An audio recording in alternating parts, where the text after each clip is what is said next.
नमस्कार दर्शक मित्रों, हमारी चैनल पर आपका स्वागत है। कृपा करके हमारी चैनल लाइक, कमेंट एवं सब्सक्राइब करें ताकि हमारे नए अपडेट आपको मिलते रहे। कमेंट में जय श्री राम लिखना ना भूले। चलिए रामायण में परशुराम जी का आगमन के बारे में आगे बात करते हैं। राजा दशरथ ने राजकुमारों, उनकी पत्नियों, ऋषिमहर्षियों, मंत्रियों एवं परिजनों के साथ अयोध्या के लिए प्रस्थान किया। प्रस्थान करते ही सभी और भयंकर शब्द करने वाले पक्षियों आवाजें सुनाई देने लगी। पृथ्वी पर विचरण करने वाले वन्य पशु उनकी बाईं ओर दौड़ने लगे। इस पर दशरथ ने वशिष्ठ जी से कहा, गुरुदेव, यह कैसी माया है? जहाँ पक्षियों का भयंकर स्वर अपशकुन का सूचक है, वहीं मृगों का बाएं होकर जाना शुभ शकुन की सूचना देता है। दोनों प्रकार के शकुन एक साथ क्यों हो रहे हैं? महाराज दशरथ के इस प्रश्न के उत्तर में वशिष्ठ जी बोले, पक्षियों के भयंकर ध्वनि से ज्ञात होता है कि कोई भय उत्पन्न करने वाली घटना घटने वाली है, और मृग आदि पशुओं के इस प्रकार जाने से पता चलता है कि वह भयानक घटना सरलता से शांत हो जाएगी। इसलिए आप किसी प्रकार की चिंता न करें। यह वार्तालाप अभी चल ही रहा था कि बड़े जोरों की आंधी आई। परिणामस्वरूप वृक्ष पृथ्वी पर गिरने लगे। तभी राजा दशरथ को भृगुकुल के ऋषि परशुराम दृष्टिगत हुए। उनकी वेशभूषा बड़ी भयंकर थी। बड़ी बड़ी जटाएं उनके तेजस्वी मुख पर बिखरी हुई थी। नेत्रों में क्रोध की लालिमा थी। कंधे पर कठोर फरसा और हाथों में धनुष बाण थे। ऋषियों ने आगे बढ़कर उनका स्वागत किया और इस स्वागत को स्वीकार करने के उपरांत वे श्री रामचंद्र से बोले, दशरथनंदन राम, हमें ज्ञात हुआ है कि तुम बड़े पराक्रमी हो और तुमने शिव जी के धनुष को भंग कर दिया है और इस प्रकार तुमने अपूर्व ख्याति प्राप्त की है। मैं तुम्हारे लिए एक और अच्छा धनुष लाया हूँ। यह धनुष साधारण नहीं है, बल्कि जमदग्नि कुमार परशुराम का है। इस पर बाण चढ़ाकर तुम अपने शौर्य का परिचय दो। तुम्हारे बल और शौर्य को देखने के पश्चात मैं तुमसे द्वंद्व युद्ध करूंगा। परशुराम की बात सुनकर राजा दशरथ विनीत स्वर में बोले, भगवन, आप वेदविद स्वाध्यायी ब्राह्मण हैं। क्षत्रियों का विनाश करके आप बहुत पहले ही अपने क्रोध को शांत कर चुके हैं। आपने इंद्र के समक्ष प्रतिज्ञा करके अस्त्र शस्त्र का परित्याग भी कर दिया है। इसलिए है ऋषिराज, आप इन बालकों को अभय दान दीजिए। यदि आपके हाथों राम मारा गया तो हम में से कोई भी उसके वियोग में जीवित नहीं रह सकेगा। परशुराम जी ने दशरथ की बात पर कुछ भी ध्यान नहीं दिया। वे राम से बोले, राम, संसार में केवल 2 ही धनुष सर्वश्रेष्ठ माने जाते हैं। सारा संसार उनका सम्मान करता है। विश्वकर्मा ने उन दोनों को स्वयं अपने हाथों से बनाया था। उनमें से एक भगवान शिव के पास था और उसी से भगवान शिव ने त्रिपुरासुर का वध किया था। तुमने उसी धनुष को तोड़ डाला है। दूसरा दिव्य धनुष मेरे हाथ में है। यह भगवान विष्णु का धनुष है। यह भी पिनाक की भांति ही शक्तिशाली है।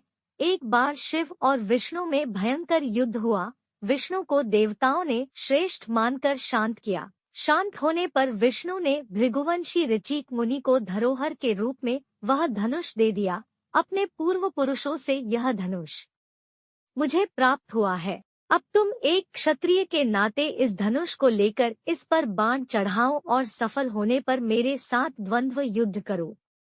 इस प्रकार से परशुराम के द्वारा बार बार ललकारे जाने पर रामचंद्र बोले, हे भार्गव, मैं ब्राह्मण समझकर आपका सम्मान कर रहा हूँ और आपके समक्ष कुछ विशेष बोल नहीं रहा हूँ, किंतु आप मेरी इस विनयशीलता को पराक्रमहीनता एवं कायरता समझ रहे हैं और मेरा तिरस्कार कर रहे हैं।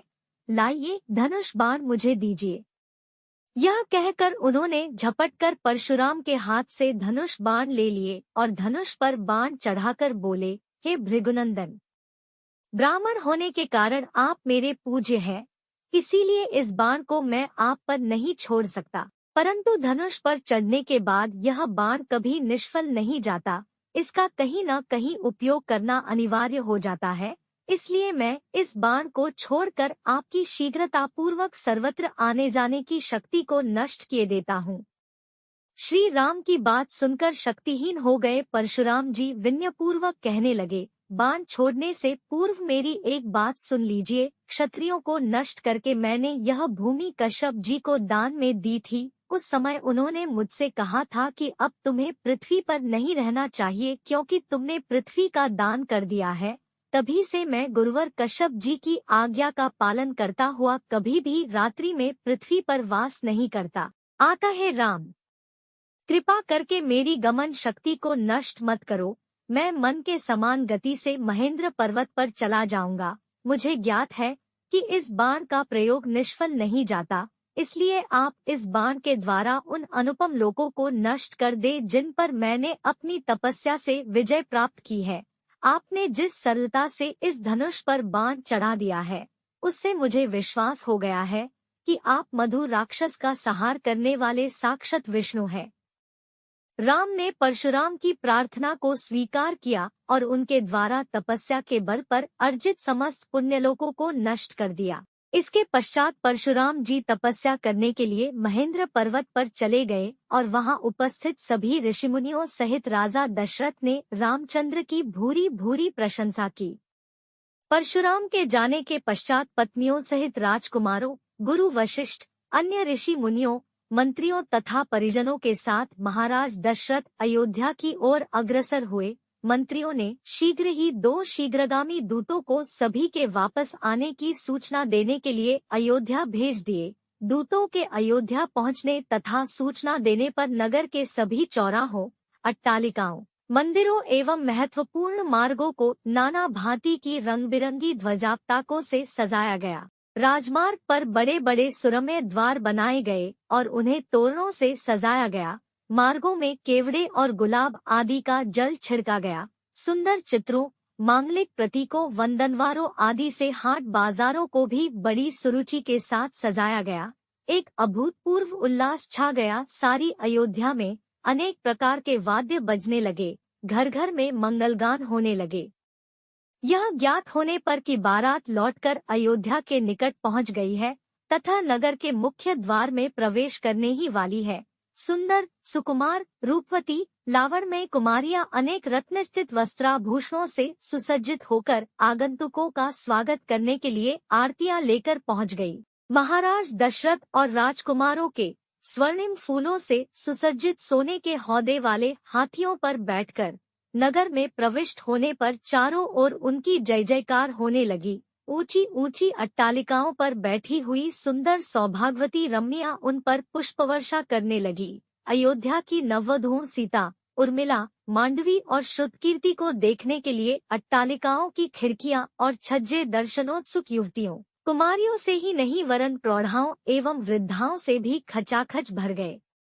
सवारी के राजप्रसाद में पहुंचने पर राजा दशरथ की समस्त रानियों ने द्वार पर आकर अपनी वधुओं की अगवानी की। महारानी कौशल्या, कैकेयी एवं सुमित्रा ने आगे बढ़कर बारी बारी से चारों वधुओं को अपने हृदय से लगाया और असंख्य हीरे मोती उन पर न्यौछावर करके उपस्थित याचकों में बांट दिए। फिर मंगलाचार के गीत गाती हुई चारों राजकुमारों और उनकी अर्धांगिनियों को राजप्रासाद के अंदर ले आईं। इस अपूर्व आनंद के अवसर पर महाराज दशरथ ने दानादि के लिए कोष के द्वार खोल दिए और मुक्त हस्त से नगरवासी ब्राह्मणों को भूमि, स्वर्ण, रजत, हीरे, मोती, रत्न, गौएं, वस्त्रादि दान में दिए।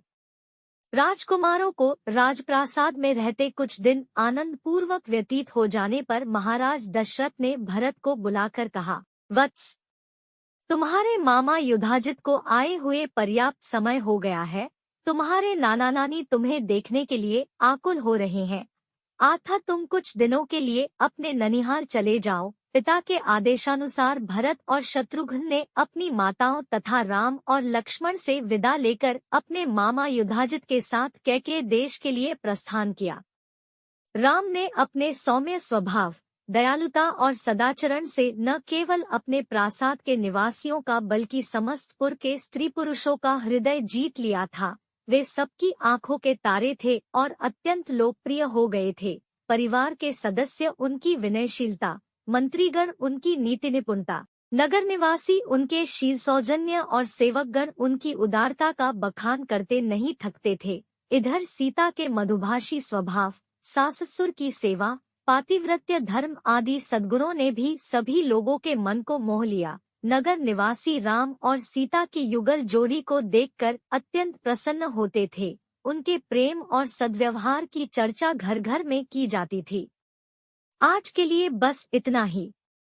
मेरे सारे भाई और बहनों को विनती है कि आप हमारे रामायण के अगले वीडियो भी देखें। कमेंट में जय श्री राम लिखना ना भूले।